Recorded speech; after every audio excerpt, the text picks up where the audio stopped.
Cancer को अधिसूचित रोग बनाने पर बहस, चर्चा में क्यों?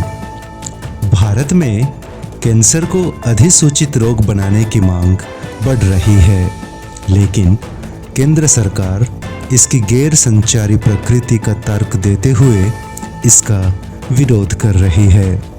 सर्पदंश को अधिसूचित योग्य रोग के रूप में शामिल करना वर्ष 2024 तथा अमेरिका द्वारा लेड या सीसा विषाक्तता को अधिसूचना योग्य रोग के रूप में सूचीबद्ध करना वर्ष 1995 जैसे वैश्विक उदाहरण इस तर्क को चुनौती देते हैं, जिससे कैंसर अधिसूचना पर भारत के रुख का पुनर्मूल्यांकन करने की आवश्यकता पड़ती है।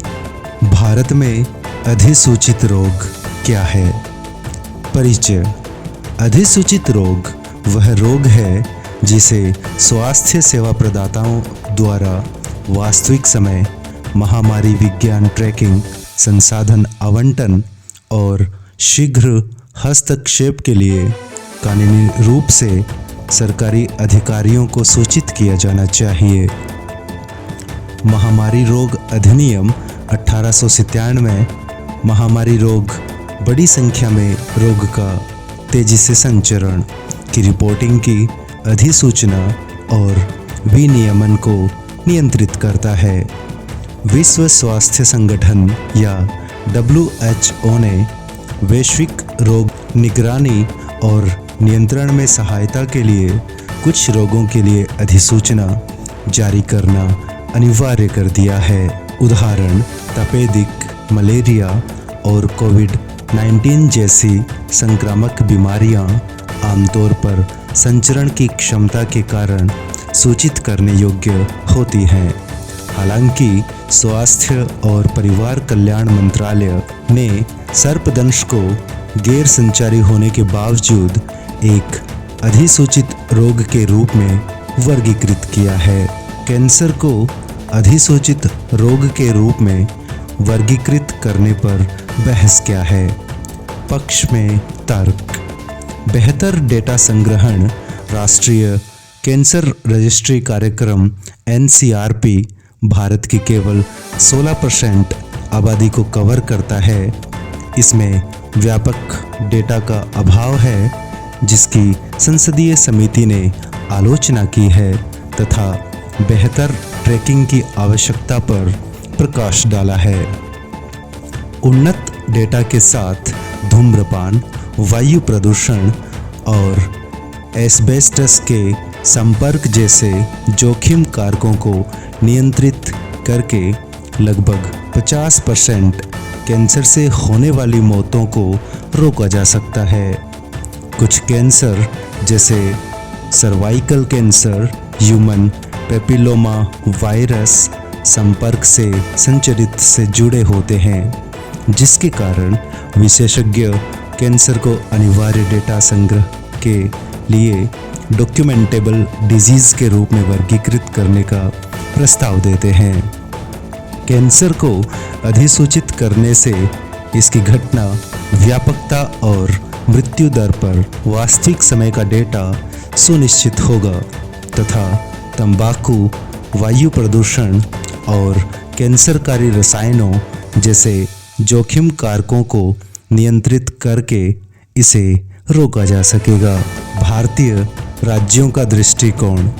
17 राज्यों ने राष्ट्रीय स्तर के जनादेश की आवश्यकता पर प्रकाश डालते हुए प्रशासनिक आदेशों के माध्यम से कैंसर को अधिसूचित किया है। केरल और मिजोरम जैसे उच्च कैंसर की घटनाओं वाले राज्य बेहतर हस्तक्षेप के लिए अनिवार्य अधिसूचना से लाभान्वित हो सकते हैं। वैश्विक उदाहरण ऑस्ट्रेलिया जैसे देशों ने कैंसर को अधिसूचित कर दिया है, जबकि यूनाइटेड किंगडम ने कैंसर पंजीकरण को अनिवार्य कर दिया है। इसके विपरीत भारत का NCRP पंजीकरण स्वैच्छिक बना हुआ है। विपक्ष में तर्क। गैर संचारी प्रकृति। संक्रामक रोगों के विपरीत कैंसर संक्रामक नहीं है या तत्काल सार्वजनिक स्वास्थ्य खतरा नहीं है, जिससे अनिवार्य अधिसूचना अनावश्यक हो जाती है। गोपनीयता संबंधी चिंताएं। अधिसूचित रोग व्यक्तिगत गोपनीयता की तुलना में सार्वजनिक स्वास्थ्य को प्राथमिकता देते हैं, जो लोगों को निदान प्राप्त करने से रोक सकता है। कैंसर एक सामाजिक कलंक या सोशल स्टिग्मा है और मामलों की रिपोर्ट करने की कानूनी बाध्यता के कारण रोगी समय पर उपचार लेने की इच्छा कम कर सकते हैं। स्वास्थ्य सेवा प्रदाताओं पर बोझ। यदि अधिसूचना अनिवार्य कर दी जाती है तो चिकित्सकों को अनावश्यक विधिक कार्रवाइयों का सामना करना पड़ सकता है। कैंसर के लिए व्यक्तिगत दीर्घकालिक उपचार की आवश्यकता होती है और अधिसूचना का उपयोग आमतौर पर आपातकालीन रोकथाम के लिए किया जाता है, न कि दीर्घकालिक रोगों के लिए।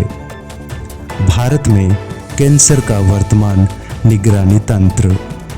भारतीय चिकित्सा अनुसंधान परिषद या ICMR के तहत NCRP, अस्पताल आधारित HBR और जनसंख्या आधारित रजिस्ट्री PBR के माध्यम से कैंसर की जनसांख्यिकी, निदान, उपचार और उत्तरजीविता पर नज़र रखता है।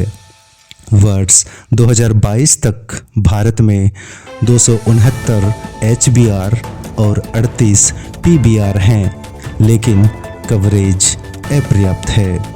वर्ष 2023 में 14 लाख से अधिक कैंसर के मामले थे, जिसमें प्रति 1 लाख लोगों में 100 का निदान किया गया। कैंसर निगरानी का सुदृढ़ीकरण करने हेतु भारत को क्या करने की आवश्यकता है? चरणबद्ध अधिसूचना दृष्टिकोण। गर्भाशय, ग्रीवा और फेफड़े के कैंसर जैसे उच्च जोखिम वाले कैंसरों का अनिवार्य डेटा संग्रह के लिए दस्तावेज योग्य रोगों के रूप में वर्गीकृत किया जाना चाहिए। डिजिटल स्वास्थ्य प्रौद्योगिकियों का एकीकरण। एक केंद्रीकृत कैंसर रजिस्ट्री तैयार करने हेतु कैंसर डेटा संग्रह को Ayushman Bharat digital mission ABDM के साथ एकीकृत करने की आवश्यकता है। लक्षित अनुवर्ती कार्रवाई और उपचार अनुपालन सुनिश्चित करने के लिए कैंसर स्क्रीनिंग रिकॉर्ड को कोविन जैसे प्लेटफॉर्मों के साथ एकीकृत किया जाना चाहिए। Cancer reporting. समग्र देश में जांच और कैंसर संबंधी सुविधाओं का विस्तार करने के लिए PBR की संख्या में वृद्धि करने तथा उच्च जोखिम वाले कैंसरों के लिए स्क्रीनिंग सुविधा का क्रियान्वयन किए जाने की आवश्यकता है। स्थानीय स्वास्थ्य कार्यकर्ताओं जैसे मान्यता प्राप्त सामाजिक स्वास्थ्य कार्यकर्ता को कैंसर के मामलों की सक्रिय रूप से रिपोर्ट करने और घर घर जाकर लोगों को जागरूक करने के उद्देश्य से उनका सशक्तिकरण करने की आवश्यकता है। प्रधानमंत्री जन आरोग्य योजना के अंतर्गत कैंसर कवरेज का विस्तार करने और बीमा सहायता में वृद्धि करने की आवश्यकता है, क्योंकि इसका उपचार दीर्घकालिक और महंगा है। इससे निम्न आय वाले परिवारों के लिए निःशुल्क जांच संभव हो सकेगी तथा यह सुनिश्चित होगा कि वित्तीय बाधाओं के कारण निदान और उपचार में देरी ना हो। पूर्व धारणा में परिवर्तन। कैंसर की रिपोर्टिंग को कलंक मुक्त करने और जांच को सामान्य बनाने के लिए आध्यात्मिक अधिकर्ताओं, प्रभावशाली व्यक्तियों और मीडिया हस्तियों के साथ साझेदारी की जानी चाहिए। कैंसर से उबरने वाले लोगों को राजदूत की संज्ञा देकर उन्हें बढ़ावा देने की आवश्यकता है और उनकी कहानियों को साझा किया जाना चाहिए ताकि रोग का शीघ्र पता लगाने तथा रोग से संबंधित डर को खत्म करने के लिए लोगों को प्रेरित किया जा सके। धन्यवाद।